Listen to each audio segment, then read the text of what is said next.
Hello, friends. So, Bible study late in the day. I know, like it's the weekend or something, because I took the day off. That's why. We are doing, it's the NIV Acts, chapter 23, verses 11 through 35, which just closes out the rest of chapter 23. So, Paul is been speaking to the Sanhedrin, putting things in uproar. They're trying to punish him, but under Roman law, he's not on trial. He has not been accused of anything. They haven't followed the proper procedures. So the Romans are now involved because they're not supposed to be doing any, like on the temple grounds in the courtyard, they're allowed to stone people if there is a trial, because it has to be consistent with Roman rule of law. And Roman rule of law does actually have things in there that are like, they're specific. Like you see it in there's scenes there in the Chosen show where they make them carry, the Romans make them carry luggage. But even that, there's a limit. They're not slaves. So they can't just beat them for no reason.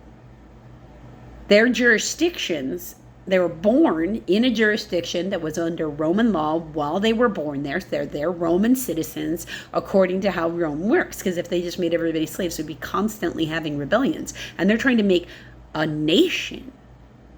Because they are that. And the Romans were a really big nation that existed a really long time. Now they got there by conquering and suppressing. But they did not do certain things. Like they did not necessarily make them conform to their religion unless it was a case of their God's name that they had. They had a God with a name that does the same thing that yours does. So yours goes away and you're going to worship them. But if they don't got a God for what you got, they were going to take it on. Because the Gentiles were a multi-God nation almost everywhere in the world at this point in religious history. Just for some context. So he's been speaking with the Sanhedrin. And they're mad because he's saying Gentiles, without becoming Jews, can get into heaven. And then there's the Sadducees who don't even believe in the afterlife. So he's got them in this uproar again by knowing what room he was in, picking up from yesterday. And he had to be taken away to the barracks. So he's interacting more with the Gentiles than he is with any Jew. And that's pretty typical of what he's been doing as he's been doing his world tour. The following night, the Lord stood near Paul and said, "Take courage. As you have testified about me in Jerusalem, you must also testify in Rome. Like I am sending you. You made this choice to come here to Jerusalem when you were told what would happen to you. You said you're ready. You said you're okay with it. You said, take me to testify to who I can't get to with what I'm doing. Go ahead." And this next parable is called the plot to kill Paul. Because when Creator wants to send you someplace, they tell you in advance what they're doing. It's not really a surprise. And they will provide the way. So, because the Lord will provide with where he wants to send you to. It won't cost you. You won't have to sacrifice anything but your time and your energy when he's sending you someplace that he wants you to be. So it's a key way of knowing the difference. The next morning, the Jews formed a conspiracy, and of course they did, and bound themselves with an oath not to eat or drink until they had killed Paul. So not talking about bringing him up on charges. Just he needs to die. That's what they've decided. There's no other alternative. More than 40 men were involved in this plot. They went to the chief priests and elders and said, "We have taken a solemn oath not to eat or drink anything until we have killed Paul. Now then, you and the Sanhedrin petition the commander to bring him before you on the pretext of wanting more accurate information about his case. We are ready to kill him before he gets here. Now understand that this is the attitude in which Paul, when he was called Saul, was operating out of to go hunt down Christians and kill him. So this is just something that is acceptable to these people. It just shows you a level of corruption that's going on in there. This was something that Jesus talked about in the entire time. This is why he was snarky with the people who were in these governing bodies in the first place. Because this is like the equivalent of when you're dealing in Europe much later in history in the king's court, and you just know corruption's there. The corruption's there, and nobody's hiding it, and nobody cares. Everybody's just accepting it, and nobody's doing anything. They're just following along. Because if you follow along, and even though you see that things are wrong and you're not trying to change anything, you're not removing yourself from those people, you are on the highway, not the footpath. Because we're not supposed to tolerate those things. We are supposed to use our voice to speak out against it in the corruption and all the rest of the stuff. We are meant to rebuke. And that was always in there. But they're only doing it when it's for their political gain. Because for some of these people, this is what this is. The Sadducees do not believe in an afterlife. So for them, this is about the law. And this is about what's good for their life. And not necessarily what's good according to what God has decided. They are operating, some of them, at least these 40, under the pretext of it's right in my eyes, and therefore it's right. But it's not our measure. We can't loophole our way into heaven. And everything is supposed to be about getting into heaven. All of it is an exercise of my will to thy will. Yes, heaven. You are changing you and your energy vibration to match the vibration of heaven. You're not changing heaven to be ideal for you. Heaven is not whatever is just ideal for you. That's just not how it is. It's not necessarily what the opinion of everybody else around us is either. Because the real truth of the matter is, we only know what is of heaven based upon what people are even describing for us or philosophizing for us. There's no place in any of these, in any part of the Old Testament I've seen, and any of the rest of it, in which, you're getting, heaven contains the following items. Okay. That's why there's the different religions. All of them have a different idea of what you're supposed to be doing. Jesus' direct commandment to each other was love one another. That's what we're supposed to be doing. That's the commandment. Verse 16. But when the son of Paul's sister heard this plot, he went to the barracks and told Paul. He was like, because he would be Sanhedrin. Paul was Sanhedrin. He was Pharisee of the Sanhedrin. His nephew would have been too, because genetically he was allowed to be let in. So what he needed to do was have enough money to pay the entrance fee, because he was already eligible for the club based upon his genetics. That kind of sounds a little familiar. Doesn't that sound like what nobility is? Then Paul called to one of his centurions and said, "Take this young man to the commander. He has something to tell him." So we took him to the commander. Because remember, to these centurions and everything, they're confused. Paul has committed no crime.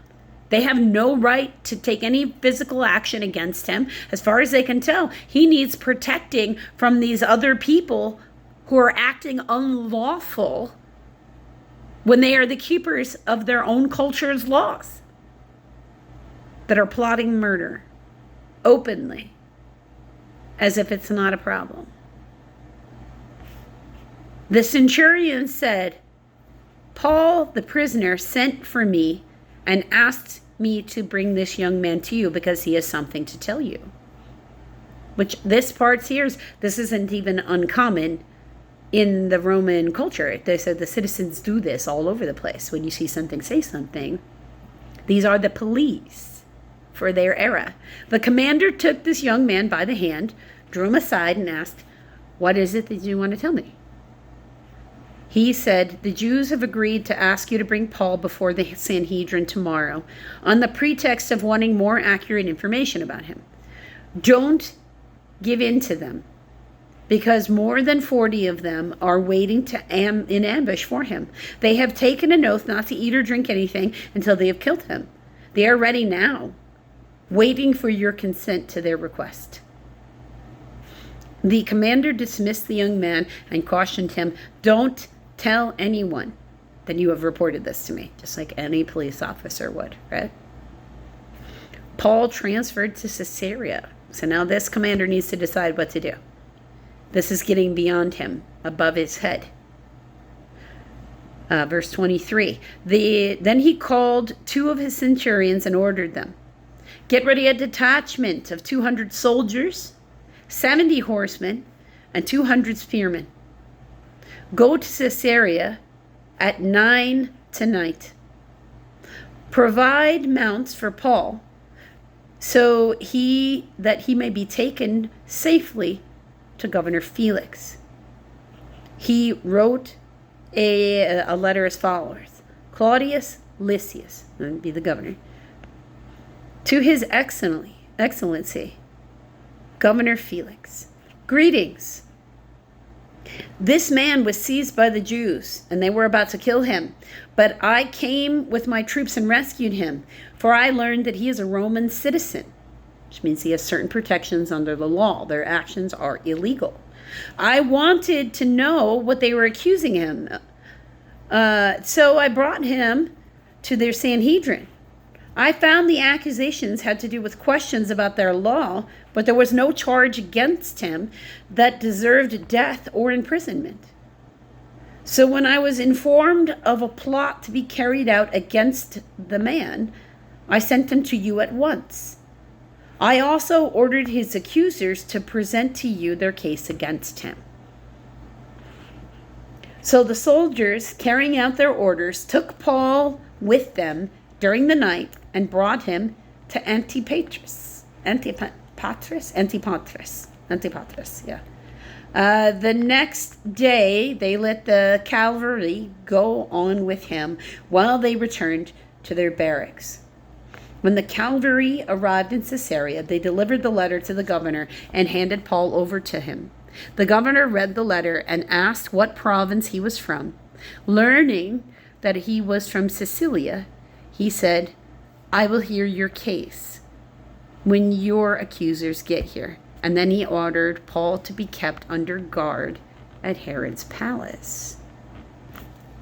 So the Holy Spirit, Elohanu, the on high living God, and Jesus Christ of Nazareth, his personal Messiah, right, are using Gentiles and their strict adherence to their law to protect him from murder conspiracies from his own people for speaking things that they actually actively debate about in their own laws when he's a member of their body, because they don't like the words he's saying. They don't want whatever trouble they feel like it brings. They don't want to upset their power structure, because this is what they've come to, which is why Jesus was so snarky for them. And this, again, would be a continuation, because basically all of Paul's story, from the moment he decided to bend the knee, and everything he did after that to prove he was willing to bend the knee to the most complete extent he could, unto giving up his life, is what his vow was. Like, even up to that, all the way through it. If that's what it costs, that's what it costs, because I killed people in the past with my words. So if my words get me killed, it's what I put into motion. And if I must be a martyr, I'll be a martyr. That's how far he was willing. That's a ride or die.